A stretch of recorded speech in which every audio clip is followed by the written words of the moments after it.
Ladies and gentlemen, welcome to another great podcast episode here. Today I have Jason Velie. This is, of course, the TRIA podcast or the TRIA show that we're doing where we're interviewing our speakers before they go on stage to get an idea of what they're going to be talking about and get you excited for the topics that are up to coming. Jason Velie is here. Jason Velie is going to talk at TRIA on the 10th of October at 6:30 in downtown Raleigh. So if you haven't registered yet, go to the tria.com website. There you see all the information, and there you will also be able to register for the event that Jason is going to be talking about. Jason, welcome. Thanks, man. I Happy to be here. appreciate I appreciate you jumping on, and super excited about your talking. Tell me a little bit more. What is the topic that you're going to present on October the 10th? Yeah, sure. So first of all, thanks for having me. I think a lot of people are going to get a lot of value out of this, whether you're just starting or if you're fairly experienced. I hope you do as well. But the topic is going to be flipping houses with no money down. So for all of the folks that have that limited mindset of, oh, I need to save up, a whole bunch of money before I can get started, and it's going to take me 2 or 3 or 5 years before I can start doing anything. I encourage you to come out. I will help you understand why that is not the case and how you can get started with no money out of your own pocket. Amazing. Jason, anytime I say that to people, I get to hear you're a scammer. That doesn't exist. You're doing stuff and you're laughing. So tell me a little bit, when you tell people that, what is their reaction to that?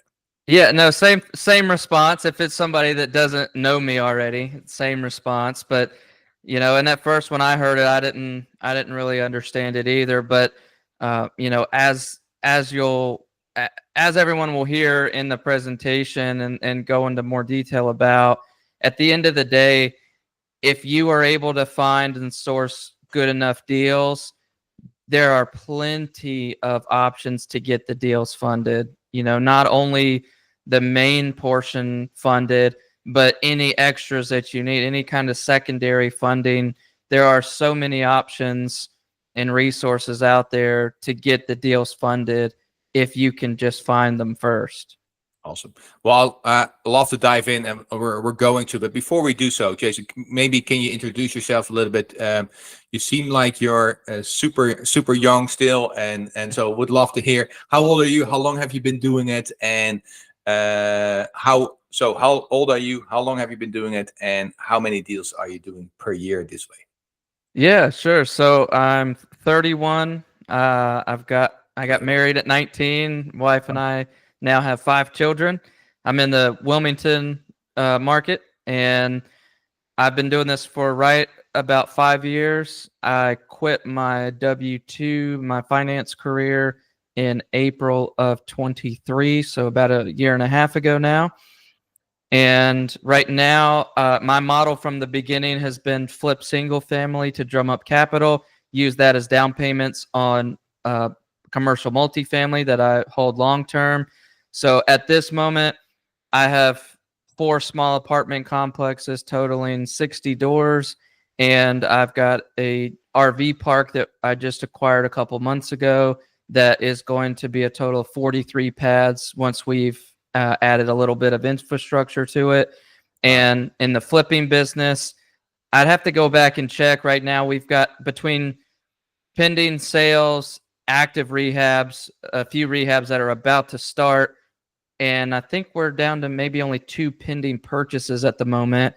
I think there's somewhere between 24 and 26 flips in the works. Wow. Amazing. That's the only regret I have, that I didn't get started when I was 31, like you. So incredible. So tell me a little bit, Jason. So how do you take me from a high level overview from the beginning to the end? How do you find a property? How do you run your numbers? Tell me. Let's start with finding a deal first. So how do you find a deal, and how do you run your numbers? Absolutely. So there's an infinite number of ways to find deals. The first thing I always tell people is don't even bother looking at anything on the market. You know, sure, there are some people that will waste everyone's time and send out 200-300 lowball offers to agents of properties that are listed on the set, on the MLS every day. And occasionally you do 1,000 of those lowball offers, you might get one. To me, that's a complete waste of time.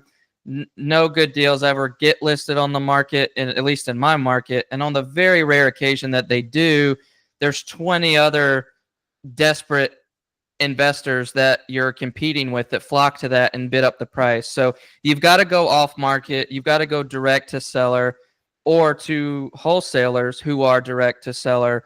And so, the wholesalers, they're the ones doing this work to go and find these deals, get it under contract, and then assign the deal to you. And for as far as my deal flow, I'd say about half of my deals come from wholesalers, and the other half I source on my own through all of the same exact methods that these wholesalers are using. So I'd say the most, popular, common, well-known example is direct mail. You buy your lists online, you set what criteria you're looking for, and you just blast out thousands and thousands of postcards. And you're just casting a really wide net. You spray and pray, as they call it. And it's a really, on average, it's like a 1% response rate. But you get enough of those responses. You don't take offense to the ones that are cussing you out and demanding to be taken off your list, and you keep moving forward.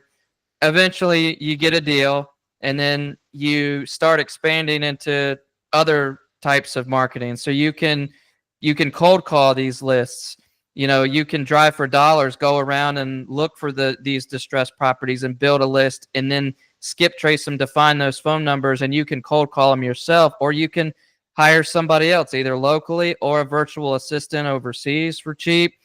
In my experience, being especially down here in the South, foreign accents on cold calling don't typically have good success rate. I don't personally know any wholesalers or flippers that have had great success in the South. I'm sure there are a couple that somehow are doing it right, but I haven't met them yet.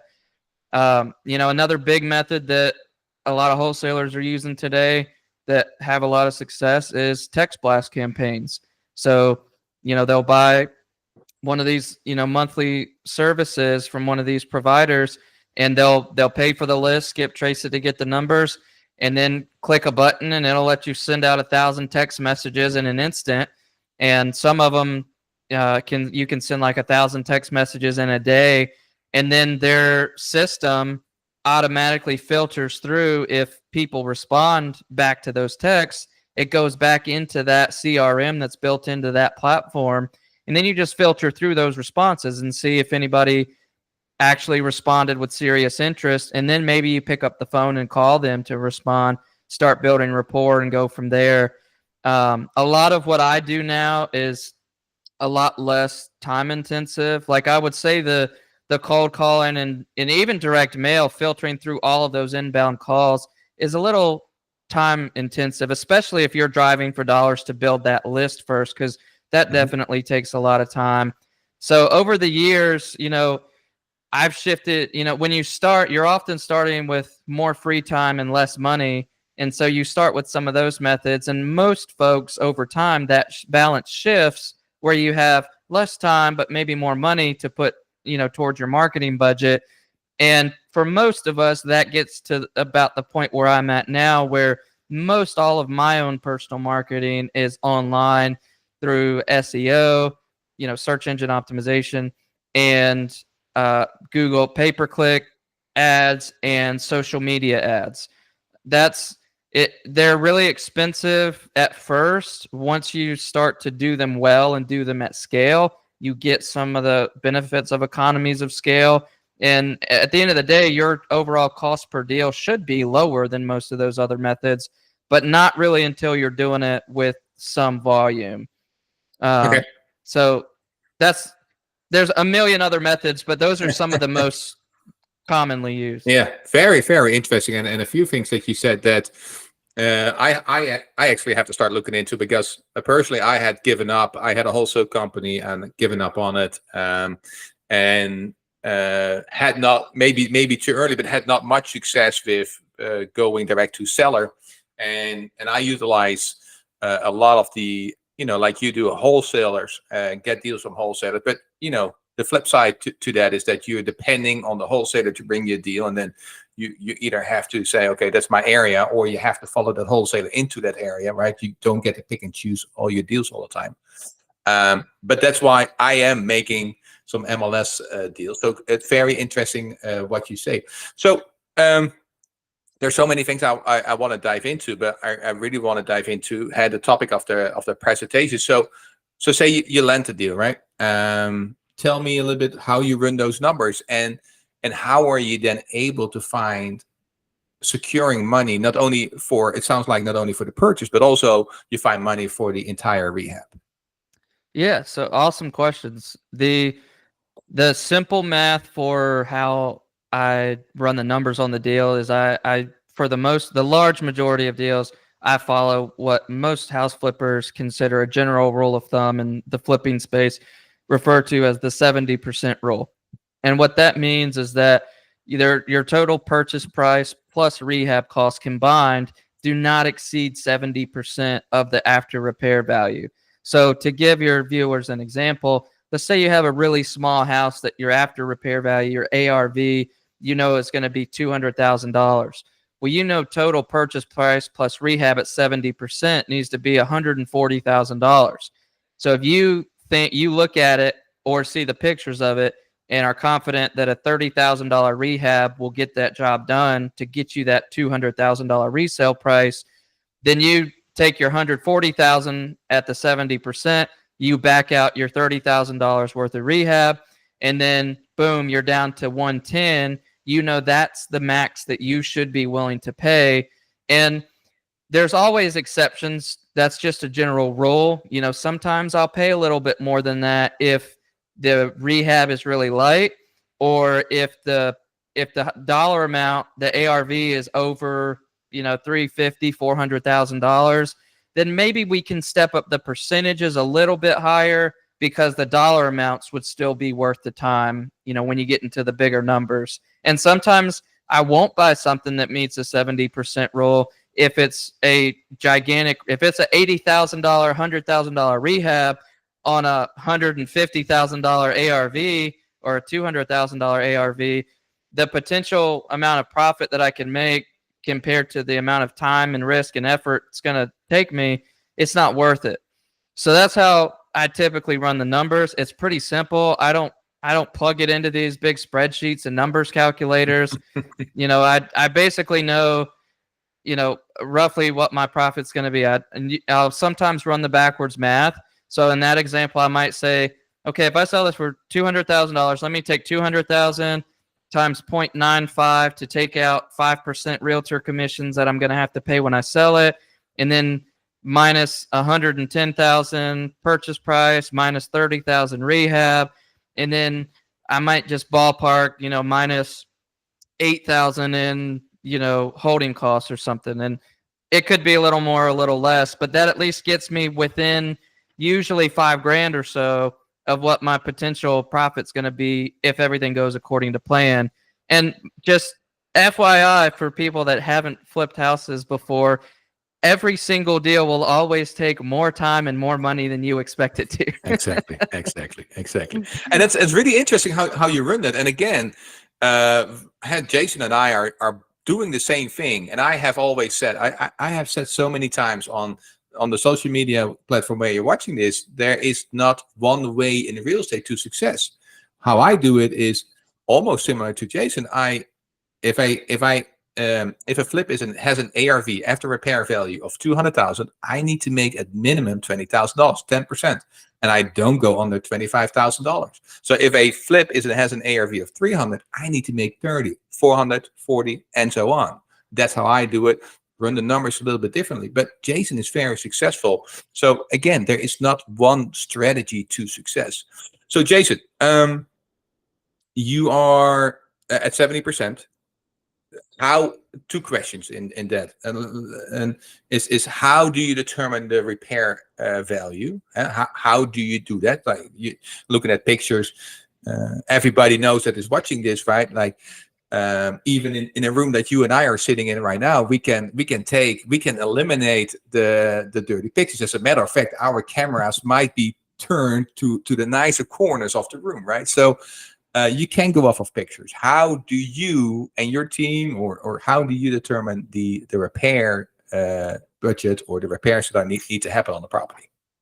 Yeah, no, another super valuable question. I would say at first, I definitely was not good at this. I got burned on one of the first projects that I did because I didn't have experience in that. And first and foremost, I would say if you're brand new to this and you don't have a background in construction, when you find a good deal, reach out to somebody in your market like Eric or myself that has some experience and just say, hey, would you mind looking over these photos with me real quick? Or would you have time to swing by this property with me and look it over and let me know what you think, if I'm on track with the rehab budget, or if you think I'm way off.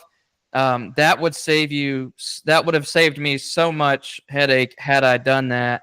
But honestly, I really didn't do well with it until after my first couple of projects. Once I started to realize, get a handle for how much different types of repairs cost. And there's books out there about estimating rehabs and stuff. That's all super valuable to get a good general idea if you're new to it. But it's all also market specific and honestly economy specific. We saw how much lumber prices and stuff Yeah. went up during COVID. So that made the books that were written 2 years prior kind of obsolete. So, honestly, it's one of those I would get more experienced assistance with, another set of eyes on it early on. And then as you do a few, you'll start to get a good grasp on it. Now, as far as funding those deals, that's honestly one of the easiest parts. And that's the part that most people that I speak with that want to get started get hung up at. They think that I don't have any money to get started. How am I going to do this? I need to save up money, blah, blah, blah. I was dumb enough to believe what I learned hearing, I think it was a Bigger Pockets episode, 5.5 or 6 years ago, where I learned what a hard money lender was.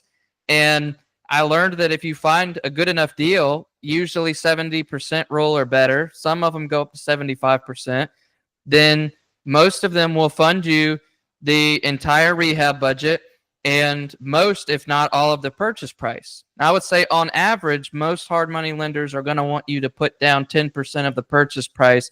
However, there are several out there, you just have to look for them, that will fund 100% of the purchase and rehab budget.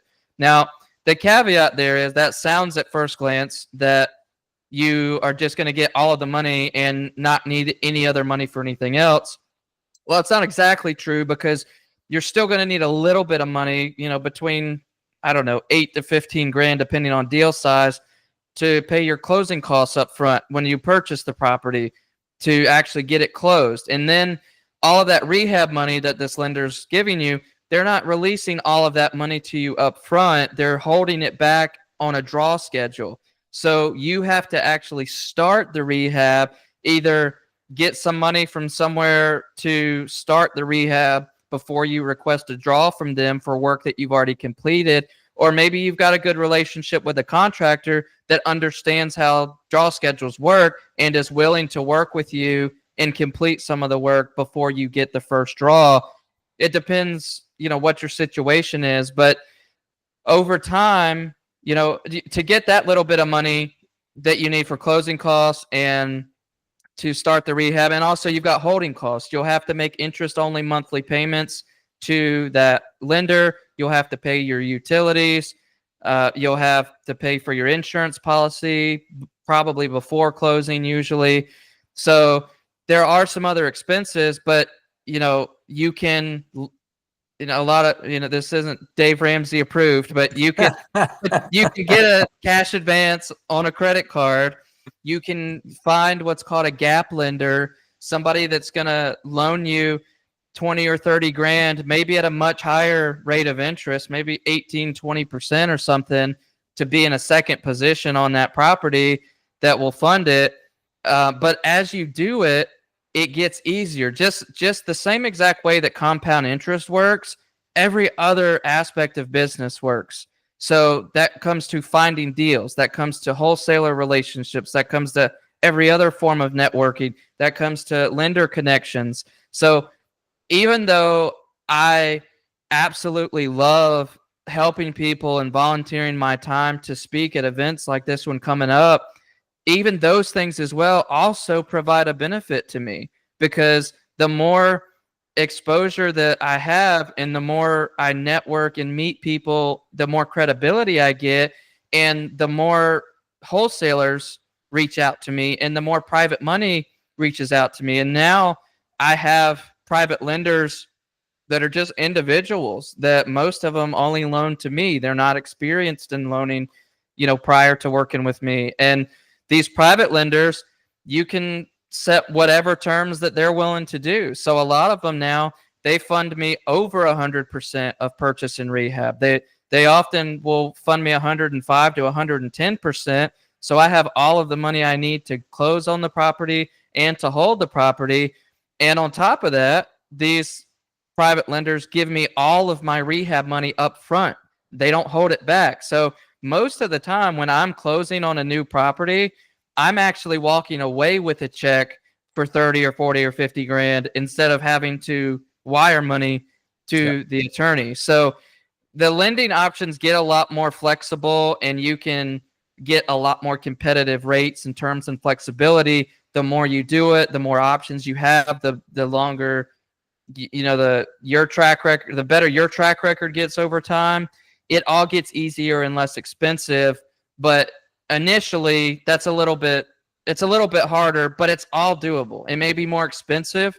To give you an example, your typical hard money is on average going to be somewhere around 2 to 3 points up front and about 12% annualized interest, whereas most of the private lenders that I'm working with are at 0 points and 10% annualized interest, and maybe one or two of them that loan very large amounts to me. I think there might be a couple that are at 0 and 12, but I don't pay more than that. And so when you extrapolate that over, however many 30 or 40, 50 flips a year, however many it ends up being, and you're saving 5 to 8 grand in, points on every single deal, that adds a whole lot. I mean, 6 figures to your bottom line. Yeah. Very, very important what Jason said. The whole information is of course fantastic, but make sure that you either have a line of credit or a credit card. And yes, this is not Dave Ramsey approved. That's why I don't know a single real estate investor that listens to Dave Ramsey. Dave Ramsey is very good in what he does, but he says don't go into debt. Jason and Jason just said in the beginning of the call, he has apartment buildings, RV parks. So I only assume he has tons and tons of debt, good debt. But Dave Ramsey says don't go into debt, which is Jason and I don't agree with. But he says Jason says make sure you have deep pockets, because you have to come up front, right? Like you have to put down a due diligence money, and wholesaler wants to make sure that you're going to close on a deal. So often they're asking $3,000 to $5,000 up front before you even close. And then you need to do the insurance, closing costs. Jason is on par with all the costs. And that's why, similar to Jason, I always ask if a flipper comes, or if a contractor comes to me and says it's $70,000, I ask for $80,000, right? I ask for the $5,000 of closing costs. I am asking for the insurance, utilities that you have to pay throughout the holding period. Now, the one thing I'm jealous of, Jason gets super cheap money, because here in Raleigh we pay 12% at 2 points. So, Jason, I know I'm talking in Wilmington on the 2nd of January, so I might have to cast out a net and see if I can get some of your lenders. Hey, but where do you find these lenders? Like when you got started, right? Like you said you were doing this for full time for 1.5 years. You haven't been doing this very, very long, but are very successful. So there is something that you're doing right, including finding money. So are you just turning every stone on the street and look for lenders on the streets, or are you talking to your friends, your family? Where do you find these people? No, no, great question. But to clarify, to be completely fair and transparent, not all of my projects are funded with money that cheap. Just the ones that are with those private lenders. So I would guess right now on all of my current flips, I probably have somewhere around 6 million in private and hard money out combined, and I think somewhere around 2.5 million of that is these individual private lenders, and some of them are people that have heard me speak at events that they were either interested in private lending, or one that even did it the wrong way one time and almost lost a whole lot of money with the people that she loaned to. So she Yeah. was very nervous and skeptical. And, I just told her, I was like, look, you did all of the paperwork and stuff wrong. You weren't protected. If you want to work with me, I'll walk you through every step about how to do it right so you're protected, so that even if you don't end up lending to me again in the future, you'll still be safe for whoever you do it with. And to no surprise, she has kept all of her money with me ever since that for, I don't know, 3 years now. Every time we finish one project, she's asking me when I'll have the next one lined up ready to keep her money working for her. Nice. So also being on podcasts just like this. So because I was on the Bigger Pockets podcast, I've had a couple people hear that across the country and reach out to me. Some person all the way out in California that works at Tesla reached out, and he was more so interested initially at potential partnership opportunities, but I don't really do a whole lot of those, so I don't really have many of those kind of opportunities. But I told him about private lending, and he told me that he was like, yeah, I'd like to try it and see how it goes, and if this one goes well, then I'm sure we can do a whole lot more. And he said, oh, and by the way, I've got a bunch of buddies out here that we all have a whole lot of money sitting around that we're looking for a place to put it. So if this goes well, we may be able to do a lot together. And, Yeah. that's what any real estate investor wants to hear, of course. So I'm happy to say that particular property that guy loaned on is actually getting listed for sale tomorrow. So it will come full circle and he'll get paid back his money, hopefully 30 to 60 days from now. And then hopefully he'll be pleased and be ready to do it a lot more. So I could do a whole lot better at it. I could be really active on social media, which I'm not. I don't try to get real involved, or I don't try to be an influencer, which it feels like you should sometimes with how much success other people have with it and how powerful it can be. Yeah. But that's just not really me. So there's so much more that I could be doing and like intentionally prospecting for these folks. But truth be told, it's all just been organic, just simply from networking and speaking, just getting out there and meeting people.